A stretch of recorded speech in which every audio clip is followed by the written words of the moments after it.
Hello ਦੋਸਤੋ, ਮੈਂ ਤੁਹਾਡਾ ਆਪਣਾ doctor Sunil Kumar Garg, education hub Bombay institute Mansa ਤੇ ਪਟਿਆਲਾ। ਬੱਚੇ, ਅੱਜ ਅਸੀਂ ਬਹੁਤ ਇੰਪੋਰਟੈਂਟ ਟੌਪਿਕ ਕਰਾਂਗੇ, heart failure patient in India. ਬੇਟਾ, ਪਿਛਲੇ 10 ਸਾਲਾਂ ਦੇ ਵਿੱਚ ਇਹ ਕਿੰਨੇ ਪੇਸ਼ੈਂਟ, ਕਿੰਨੇ ਪਰਸੈਂਟ ਦੇ ਵਿੱਚ ਬੇਟਾ ਹਾਰਟ ਫੇਲੀਅਰ ਦੇ ਨਾਲ ਡੈਥ ਹੋਈਆਂ ਗਈਆਂ, ਸਾਰੀ ਡਿਟੇਲ ਬੇਟਾ ਆਪਾਂ ਹਾਰਟ ਫੇਲੀਅਰ ਦੇ ਉੱਪਰ ਗੱਲ ਕਰਾਂਗੇ। ਅਤੇ ਹਾਰਟ ਫੇਲੀਅਰ ਹੁੰਦਾ ਕੀ ਹੈ ਬੇਟਾ, ਕਿਹੜੀ ਆਰਟਰੀ, ਕਿਹੜੀ ਵੇਨ ਇਹਦੇ ਵਿੱਚ ਬਲੋਕ ਹੁੰਦੀ ਆ, ਉਹ ਸਾਰੀ ਡਿਟੇਲ ਦੇ ਵਿੱਚ ਬੇਟਾ ਆਪਾਂ ਗੱਲ ਕਰਾਂਗੇ। ਉਸ ਤੋਂ ਪਹਿਲਾਂ ਮੈਂ ਜਾਣਕਾਰੀ ਦੇਣਾ ਚਾਹੁੰਦਾ ਬੱਚੇ, ਜੇਕਰ ਕੋਈ ਬੱਚਾ ਔਨਲਾਈਨ ਕੋਚਿੰਗ ਲੈਣਾ ਚਾਹੁੰਦਾ ਉਹ 9463079680 ਤੇ ਸੰਪਰਕ ਕਰ ਸਕਦਾ ਹੈਗਾ, ਜਾਂ ਬੇਟਾ ਤੁਹਾਨੂੰ ਡਿਸਕ੍ਰਿਪਸ਼ਨ ਬਾਕਸ ਦੇ ਵਿੱਚ ਇੱਕ ਵਟਸਐਪ ਗਰੁੱਪ ਦਾ ਬੇਟਾ ਲਿੰਕ ਮਿਲ ਜਾਏਗਾ, ਉਹਨੂੰ ਲਿੰਕ ਨੂੰ ਤੁਸੀਂ ਖੋਲ੍ਹ ਕੇ ਬੇਟਾ ਜੁਆਇਨ ਕਰ ਸਕਦੇ ਹੋਗੇ, ਫ੍ਰੀ ਆਫ ਕੋਸਟ ਬੇਟਾ, ਕੋਈ ਚਾਰਜ ਨਹੀਂ ਹੈ ਉਹਦਾ, ਅਤੇ ਤੁਸੀਂ ਗਰੁੱਪ ਨੂੰ ਜੁਆਇਨ ਕਰ ਸਕਦੇ ਹੋਗੇ।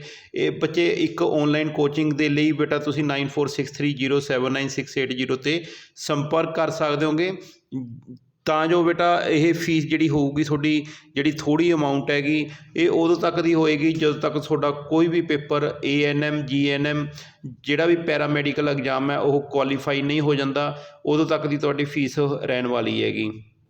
ਅਤੇ ਤੁਹਾਨੂੰ ਨੋਟਸ ਵੀ ਬਹੁਤ ਵਧੀਆ ਤਰੀਕੇ ਨਾਲ ਤਿਆਰ ਕੀਤੇ ਹੋਏ ਮਿਲਣਗੇ। ਅਤੇ ਨਾਲ ਹੀ ਬੱਚੇ, ਜੋ ਬੱਚਾ ਨਵਾਂ ਹੈਗਾ ਉਹ ਚੈਨਲ ਨੂੰ ਸਬਸਕ੍ਰਾਈਬ ਵੀ ਕਰ ਦੇਵੇ, ਲਾਈਕ ਵੀ ਕਰ ਦੇਵੇ, ਅਤੇ ਜੁਆਇਨ ਵੀ ਕਰ ਲਵੇ, ਅਤੇ ਸ਼ੇਅਰ ਵੀ ਕਰ ਦੇਵੇ ਉਹਨਾਂ ਬੱਚਿਆਂ ਤੱਕ ਜੋ ਬੱਚੇ ਪੈਰਾਮੈਡੀਕਲ ਐਗਜ਼ਾਮ ਦੀ ਤਿਆਰੀ ਕਰ ਰਹੇ ਨੇਗੇ। ਅੱਜ ਅਸੀਂ ਟੌਪਿਕ ਦੀ ਗੱਲ ਕਰ ਰਹੇ ਹਾਂ, heart failure patients in India. ਬੱਚੇ, ਆਪਾਂ ਸਟਾਰਟ ਕਰਦੇ ਹਾਂ ਅੱਜ ਦਾ topic, heart failure. Let's start. Heart failure patients को लेकर दोस्तों यहाँ पर यह न्यूज़ आर्टिकल कवर किया जा रहा है। पहले मैं न्यूज़ आर्टिकल आपको समझा देता हूँ, देन उसके बाद में आपको और अच्छे से जो क्लैरिटी है वो मिलती हुई नजर आएगी।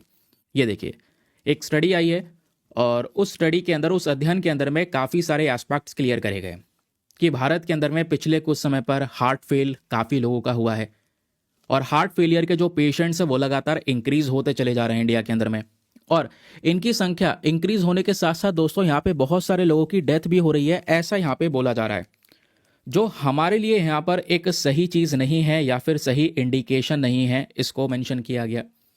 अब इन हार्ट फेलियर के केसेस में अलग अलग प्रकार के हार्ट फेलियर के केसेस हमको नजर आते हैं।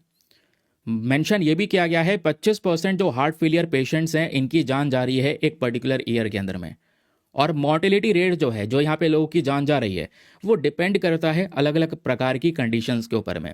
ठीक है, जैसे यहाँ पर for example ischaemic heart disease अलग प्रकार की बीमारी है, डायलेटेड कार्डियोमायोपैथी वो अलग प्रकार का हार्ट डिजीज़ है, ये सब चीज़ें हैं। तो इनके पीछे के रीजंस क्या हैं, इनके सोल्यूशंस क्या हो सकते हैं, वो यहाँ पे इस आर्टिकल में डिस्कस किया गया है। आइए मैं आपको बहुत सरल शब्दों में आपको प्रॉपर नोट्स के फॉर्म में बताता हूँ। ठीक है, तो आर्टिकल आपको पता चल गया। आर्टिकल बेसिकली ये हाईलाइट करता है कि भारत में अगर आप देखोगे तो जो nationally representative heart failure registry है, जहाँ पे हार्ट फेलियर के जो केसेस है वो रजिस्टर करे जाते हैं, उसका डेटा सामने आता है, और डेटा से ये पता चलता है भारत के अंदर हार्ट फेलियर की जो पेशेंट्स हैं वो इतना ज़्यादा यहाँ पर प्रॉब्लम्स में है, या 10 साल पहले यहाँ पर इनकी मृत्यु हो जा रही है, या दूसरी हाई इनकम कंट्रीज अगर आप देखोगे जहाँ पे लोगों की स्थिति अच्छी है, उस कंट्रीज़ के कंपैरिजन में अगर आप देखोगे दोस्तों, तो भारत की यहाँ पर जो स्थिति है वो ज़्यादा अच्छी नहीं है, यहाँ पर ये मेंशन किया गया। तो स्टडी ने यहाँ पर इसी मोर्टेलिटी रेट को एग्जामिन किया है और ये बताया है कारण क्या क्या है हार्ट फेलियर के, इसका इम्पैक्ट क्या पड़ रहा है, ये भी मेंशन किया है। तो इन फाइंडिंग्स के अंदर में चलिए, सबसे पहली फाइंडिंग यहाँ पर क्या बताई जा रही है वो यह है, एक सेकेंड, हाँ ये आप देखोगे, ये हमने पढ़ा। इसके बाद यह है सबसे पहली finding, premature death due to heart failure. ये आपको बता चुका हूँ, क्योंकि स्टडी का मेन पर्पज़ यही है कि इंसान की जो ज़िंदगी थी वो ज़्यादा थी, लेकिन हार्ट फेलियर की वजह से 10 साल पहले उसकी मृत्यु हो गई। ठीक है, जो अगेन एक बड़ी प्रॉब्लम है, और ऐसे केसेस लगातार इंक्रीज हो रहे हैं। अब क्वेश्चन यह है कि आखिरकार वो मेजर कारण कौन कौन से हैं हार्ट फेलियर के भारत के अंदर। तो मेजर कारण में दोस्तों ये अलग अलग प्रकार के, ये 4 प्रकार के हार्ट फेलियर डिजीज़ यहाँ पर मेंशन की गई हैं, इसको याद रखिएगा। सबसे पहले यहाँ पर है इस्केमिक हार्ट डिजीज़। 71.9% केस इसी वाले हार्ट डिजीज से आते हैं, ये मोस्ट कॉमन कारण है, ये बीमारी है हार्ट की, और ये बीमारी धीरे धीरे बढ़ती चली जाती है, जिसकी वजह से एक इंसान की मृत्यु हो जाती है। अब इस वाली हार्ट डिजीज में होता क्या एक्चुअली में, ये फोटो यहाँ पर आपके सामने प्रेजेंट है इस्केमिक कार्डियोमैथी का। ठीक है, इसमें यहाँ पर जो आपके हार्ट के अंदर में जो आर्टरीज हैं, उसमें जैसे कोरोनरी आर्टरी जिसको हम बोलते हैं, उसमें ब्लड का जो कह सकते हैं फ्लो होना बहुत ज़्यादा ज़रूरी होता है। और वही ब्लड यहाँ पर आपके हार्ट मसल तक पहुँचता है। हार्ट मसल तक ब्लड की होने की सप्लाई बहुत ज़रूरी है, ठीक है। लेकिन जब आपके आर्टरीज के अंदर में प्लेक जम जाएगा, कोलेस्ट्रॉल जम जाएगा, ब्लड क्लॉटिंग हो जाएगी, खून जम जाएगा, तो खून सही से फ्लो नहीं हो पाएगा और खून यहाँ पे आपके हार्ट तक नहीं पहुँच पाएगा। तो इसकी वजह से भी हार्ट फेलियर के केसेस होते हैं और मैक्सिमम केसेस यहाँ पर इसी इस्केमिक हार्ट डिजीज़ की वजह से देखने को मिलते हैं। दूसरा यहाँ पे जो रीज़न हमारे पास में है वो है डायलेटेड कार्डियोमायोपैथी। तो डायलेटेड कार्डियोमायोपैथी यहाँ पर सेकंड लीडिंग कॉज है, ध्यान में रखेगा, ये दूसरा मेजर कारण है। 17.3% के आसपास के केसेस यहाँ से आते हैं।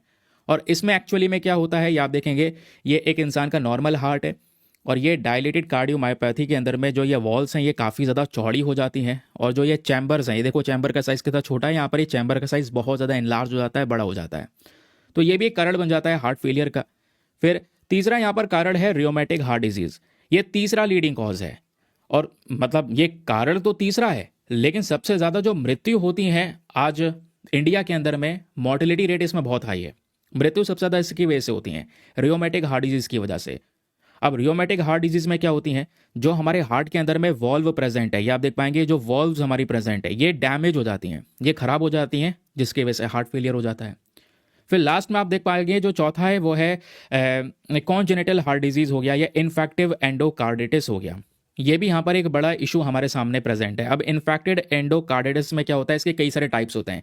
कई बार काफ़ी सारे लोगों के दिल में छेद होता है, उसकी वजह से इंसान की डेथ हो जाती है, हार्ट फेलियर हो जाते हैं, या हार्ट वॉल्व्स ये जो हैं वो डैमेज हो जाते हैं किसी बीमारी की वजह से। तो इसमें ये सब चीज़ें आ जाती हैं दोस्तों। तो ये अलग अलग टाइप्स हैं और अलग अलग मेन कारण हैं जिसकी वजह से इंडिया में सबसे ज़्यादा हार्ट फेलियर हो रहा है। लेकिन मृत्यु सबसे ज़्यादा किसकी वजह से हो रही है, तो मृत्यु हो रही है रियोमेटिक हार्ट डिजीज़ की वजह से, जिसमें जो हमारी वॉल्व्स होती हैं वो डैमेज हो जाती हैं, इसकी वजह से मृत्यु सबसे ज़्यादा होती है। लेकिन यहाँ पर बीमारियों में देखोगे सबसे ज़्यादा बीमारी ये इस्केमिक हार्ट डिजीज़ की देखने को मिलेगी, जब प्लेक जम जाता है हमारे ब्लड वेसल्स के अंदर में, कोरोनरी आर्टरी के अंदर में, और ब्लड का फ्लो नहीं हो पाता है प्रॉपर। तो ये मेजर कारण हो गए। नाउ अब जो मोर्टेलिटी रेट है ये किस तरीके से आप बेसिस पे देख पाएंगे, तो यहाँ पर आप देख पाएंगे सबसे ज़्यादा मृत्यु हो रही है इन्फेक्टिव एंडोकार्डिटिस की वजह से, 50% मोर्टेलिटी है। हाँ, इसमें इन्फेक्टिव एंडोकार्डिटिस भी है, जिसमें अगेन हमारी हार्ट वॉल्व डिजीज सब आ जाती हैं, है ना, जैसे मैंने आपको बताया कई बार दिल में छेद होता है, वो सब उस प्रकार की केसेस यहाँ पर इसमें आ जाते हैं। फिर डायलेटेड कार्डियोमायोपैथी हो गया, रिस्ट्रिक्टिव कार्डियोमायोपैथी हो गया, ये सब मैं आपको बता चुका हूँ, इतने इतने % केसेस का कारण ये सारी बीमारियाँ हैं, ठीक है। अब क्वेश्चन यहाँ पर यह है कि एक और चीज़ है, एक और यहाँ पर कारण है हार्ट फेलियर का, लोगों में अवेयरनेस नहीं है, जागरूकता नहीं है हार्ट डिजीज के बारे में। लोग यहाँ पर मजाक में ले लेते हैं और मजाक में लेने के बाद में डायग्नोसिस नहीं करवाते, उसका ट्रीटमेंट नहीं करवा पाते, पता नहीं कर पाते। एक बार दर्द उठा के अरे यार ऐसे ही दर्द होगा, नहीं यहाँ पर कोई आपने डायग्नोसिस करवाया। आप कितने सारे यहाँ पर हमारे पास में फैसिलिटीज़ अवेलेबल है, ईको होता है, ईसीजी होता है, बहुत सारी चीज़ें होती हैं जिससे हार्ट डिजीज़ का पता लगाया जा सकता है, बट नहीं करवाया जाता। तो ये एक कारण है जिसकी वजह से बीमारी धीरे धीरे बढ़ती रहती है, फिर एट द लास्ट स्टेज पे पता चलती है जब इंसान के बचने की संभावना कम हो जाती है। तो इस स्टडी का इंपॉर्टेंस हमारे लिए क्या है, इसका यहाँ पर महत्व क्या हो सकता है? सबसे पहला महत्व हमारे लिए यही है कि आज के समय पर यह पब्लिक हेल्थ कंसर्न है, क्योंकि अगर ज़्यादा लोगों की जान होगी जाएगी और वो भी ऐसी बीमारी से जिसको मैनेज किया जा सकता है। ये हार्ट डिजीज़ ऐसी हैं दोस्तों जिसको रोका जा सकता है, ठीक किया जा सकता है, लेकिन प्रॉब्लम यह है कि हमारे पास में ऐसा हेल्थ केयर इंफ्रास्ट्रक्चर होना चाहिए।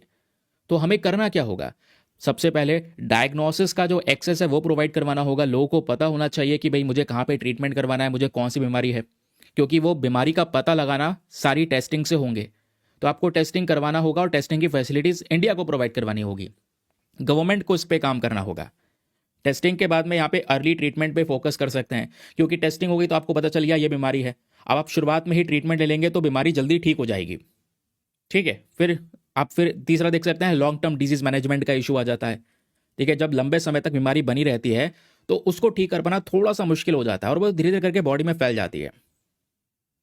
क्लियर हो गया? याद रखिएगा, शुरुआत में ही बीमारी को टैकल करना बहुत ज़रूरी है। जैसे आजकल आप देख पाओगे जो वीडियोस वगैरह मेरे कितने ज़्यादा लेट हो जाते हैं, रीज़न उसके पीछे का ये था, पिछले कुछ समय पर बहुत ज़्यादा स्ट्रेस हो गया था, मैंने आपको वीडियोज़ में बताया भी। अब वो स्ट्रेस हो गया, मुझे नहीं पता कि मुझे स्ट्रेस हो गया, लेकिन डॉक्टर कह रहे हैं स्ट्रेस हो गया, ठीक है। अब मैंने बहुत सारे टेस्टिंग वगैरह करवाए, सब था नॉर्मल, लेकिन अब मेरे सर का दर्द नहीं जा रहा था। मैं बैठ के पढ़ रहा था तब भी सर घूम रहा था, ना पढ़ूँ तब भी सर घूम रहा है, लेटने बैठने सब में बहुत ज़्यादा दर्द था। बट धीरे धीरे करके यहाँ पर शुरुआती तौर पे मैनेज हुआ। अब यार बहुत दिन हो गए थे दर्द को, तो स्टेज 1 थी, प्रॉब्लम की शुरुआत थी। आप ट्रीटमेंट नहीं लेंगे ठीक हो जाएंगे, लेकिन थोड़े से प्रिकॉशंस भी लेने होंगे। प्रॉब्लम ये थी कि मैंने अपने बॉडी को ना एज अ मशीन की तरह इस्तेमाल करना शुरू कर दिया था। तो ऐसा नहीं करना, आपको बॉडी को मशीन की तरह इस्तेमाल नहीं करना है। आपके बॉडी की कुछ रिक्वायरमेंट्स होती हैं, कैपेसिटीज़ होती हैं, उसको मैनेज करना ज़रूरी होता है। मैंने, क्योंकि शरीर हमारी एक ऐसी मशीन है जो बिना फ्यूल के चल सकती है ना। और होता क्या एक्चुअली में, अगर आप गाड़ी मोटर चलाएंगे तो उसमें पेट्रोल डीजल चाहिए होगा, तभी यहाँ पर वो गाड़ी चल पाएगी। लेकिन बॉडी ऐसी, आप फ्यूल डालो ना डालो चला सकते हो, घसीट सकते हो जितना यहाँ पर कर सको। मैं यही कर रहा था। प्रॉब्लम्स बहुत सारी आई, लेकिन अब चीज़ों को थोड़ा सा सिस्टमेटिक वे में लेकर आ रहा हूँ। वीडियोस भी आपके जल्दी आ जाएंगे, मुझे पता है आप परेशान हो रहे हैं, मैं भी यार कोशिश करता हूँ जल्दी आ जाए। लेकिन कुछ मेडिसिन ऐसी होती है ना यार, अब ब्रेन की जो मेडिसिन हैं वो ऐसी होती हैं जो सीधा इम्पैक्ट करती हैं इतना ज़्यादा कि नींद ही नींद आ रही होती है, इंसान उठ ही नहीं पाता कितनी भी कोशिश कर ले। ठीक है, और कैफीन कंजम्पशन मैं कर नहीं सकता, इस समय पर रिस्ट्रिक्शन है, तो इसलिए थोड़ा सा वीडियो में डिले हो जाता है। अब यार देखो, हर प्रॉब्लम मैं बहुत डिटेल से बता नहीं सकता कि भाई यहाँ पर कि ये सब इशूज़ चल रहे हैं, तो उतना टाइम भी नहीं मिलता। तो मैं इसलिए आज यहाँ पर लेक्चर में बता रहा हूँ। डिले भी हो रहा है वीडियो में, और काफ़ी बच्चे समझ पाते हैं मेरी बात को, काफ़ी लोग नहीं समझ पाते हैं, है ना। अब चलो खैर, वो भी ठीक है, उनको नहीं पता है कि एक्चुअली क्या कंडीशन है क्या कंडीशन नहीं है, तो वो अपनी साइड से सोच सकते हैं। चलिए फिलहाल अगली इंपॉर्टेंट हेडलाइन पे आते हैं। तो इस स्टडी का इंपॉर्टेंस क्या है, पब्लिक हेल्थ कंसर्न, ये हमने डिस्कस किया। दूसरा यहाँ पे जो इंपॉर्टेंस इसका वो है health inequality and LMIC। LMIC का मतलब है लो एंड मिडिल इनकम कंट्रीज, वो देश जहाँ पे लोगों की आय इतनी अच्छी नहीं है। इंडिया भी यहाँ पर एक डेवलपिंग कंट्री आपको देखने को मिलेगा, तो यहाँ पे स्थिति ज़्यादा बेकार रहती है। अब जो डेवलप्ड कंट्रीज़ है वो इलाज करवा पाते हैं, पैसा है उनके पास में, हेल्थ केयर अच्छा है वहाँ पे, क्योंकि डेवलप्ड कंट्री है, तभी तो बोला जा रहा है हेल्थ केयर एक्सेस अच्छा खासा है, गरीब लोगों के पास में फैसिलिटीज़ हैं, चेकअप करवा सकते हैं, अवेयरनेस है लोगों में, ठीक कर लेंगे। लेकिन यहाँ पे प्रॉब्लम यही है, ना ही हेल्थ केयर का एक्सेस है, ना ही लोगों में अवेयरनेस है। फिर अगर पता चलता है बीमारी का तो वो इतना महंगा ट्रीटमेंट होता है कि उसको अफोर्ड नहीं कर पाते। तो ये एक प्रॉब्लम हमें देखने को मिल जाती है। फिर तीसरा यहाँ पर जो इंपॉर्टेंस इस स्टडी का वो ये है कि implications for health care policy. ये सब कुछ देखते हुए हम क्या कर सकते हैं, हम अपनी हेल्थ केयर पॉलिसीज़ को सुधार सकते हैं। हमें स्क्रीनिंग प्रोग्राम्स चलाने होंगे, अफोर्डेबल हेल्थ केयर प्रोवाइड करवाना होगा। भाई अगर हार्ट पेशेंट्स हैं, ट्रीटमेंट केवल अमीरों के लिए होगा तो गरीब कहाँ जाएगा, समझ रहे हैं। और ट्रीटमेंट आजकल कितना ज़्यादा महंगा है वो हमको पता है। इंसान प्राइवेट हॉस्पिटल में अगर एक बार फंस गया तो पता है आपको, कुछ दिनों के लिए फंस गया तो इतना खर्चा वो लोग बैठा देते हैं कि वो एक इंसान के लिए बिल्कुल अनअफोर्डेबल हो जाता है। तो उसको कर्ज लेना पड़ता है, वो अलग अलग परेशानियों से घिर जाता है, समझ रहे हैं। तो इसके लिए यहाँ पर हमें सिचुएशन को सुधारना होगा, ट्रीटमेंट को अफोर्डेबल करने की ज़रूरत है, लोगों में अवेयरनेस फैलाने की ज़रूरत है। क्योंकि आप पहले से चेकअप करके रखेंगे, आपको पता होगा सिचुएशन मेरी कैसी है, तो आप एकदम लास्ट स्टेज पे नहीं जाएंगे, क्योंकि प्रॉब्लम लास्ट स्टेज पे होगी। शुरुआती तौर पे आप थोड़ा सा दवा खा लेंगे, अपने आप को थोड़ा हेल्दी रखेंगे तो काम हो जाएगा, इम्प्रूव हो जाएगा बॉडी जो आपकी कंडीशंस हैं। तो ये इसके ऊपर काम करना होगा।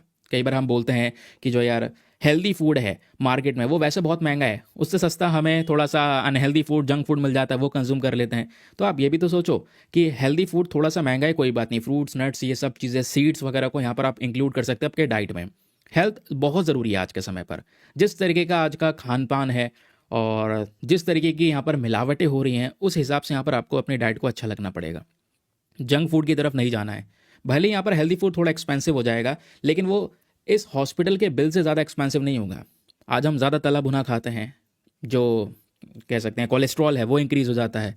पाइप्स के अंदर में जो हमारी वो कोलेस्ट्रॉल जम जाता है, वो एक बड़ी प्रॉब्लम क्रिएट करता है, उससे हार्ट इश्यूज़ हो सकते हैं, समझ रहे हैं।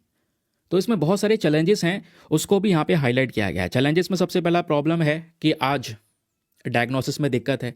जैसे हमारे पास में ट्रीटमेंट को लेकर कोई इतनी फैसिलिटीज़ नहीं है, डायग्नोसिस को फैसिलिटीज़ नहीं है, और ट्रीटमेंट बहुत महंगा है, तो इकोनॉमिक बर्डन लोगों पे पड़ जाता है। शहर और गांव के अंदर में एक बहुत बड़ा गैप आपको देखने को मिलेगा, क्योंकि हार्ट के जो ज़्यादातर हॉस्पिटल्स हैं गांव में प्रेजेंट नहीं है। ठीक है, ज़्यादा बड़े हॉस्पिटल्स गांव में प्रेजेंट नहीं है, तो लोग यहाँ पर सीधा शहर आते हैं, फिर उनको यहाँ पर बहुत प्रॉब्लम फेस करने को मिलती है, समझ रहे हैं। तो ये सब दिक्कतें हैं जिसको रिजॉल्व कर सकते हैं। अब रिजॉल्व कैसे किया जा सकता है, अपने health care, primary health care system को थोड़ा सा स्ट्रेंथन कीजिए, मजबूत कीजिए, वैक्सीनेशन प्रोग्राम्स चलाइए कि कोई ऐसा इन्फेक्शन ना हो जिससे रोमेटिक फीवर हो जाए, क्योंकि कुछ इन्फेक्शंस होते हैं जिससे रोमेटिक फीवर होता है, और इस रोमेटिक फीवर की वजह से भी हार्ट फेलियर के चांसेस होते हैं। आप थोड़ा यहाँ पे लोगों के लाइफस्टाइल को चेंज करने के लिए एंकरेज कीजिए। जैसे मैंने आपको बताया, ज़्यादा नमक ना खाएं, ज़्यादा चीनी भी ना खाएं, ये जो वाइट प्रोडक्ट हैं ज़्यादा चावल भी ना खाएं, मतलब चीज़ें मॉडरेट में रहेंगी तो ज़्यादा अच्छा रहेगा। खा रहे हैं तो फिजिकल एक्टिविटी ज़रूर करें, ठीक है। डाइट को लेकर अवेयरनेस होनी बहुत ज़रूरी होनी चाहिए, जो मैं आपको बता ही रहा हूँ इसके बारे में। ट्रीटमेंट अफोर्डेबल करवाना होगा। आयुष्मान भारत नाम का इनिशिएटिव आप लोगों ने चलाया है, उसमें आप एक सेक्शन चला सकते हैं हार्ट ट्रीटमेंट के लिए, थोड़ा सब्सिडाइज रेट के ऊपर में, जहाँ पे लोगों को इतना खर्चा ना फेस करना पड़े, कॉस्ट इफेक्टिव ट्रीटमेंट बनाया जा सके। तो ये सब करते हैं तो इससे सिचुएशन इंप्रूव हो जाएगी।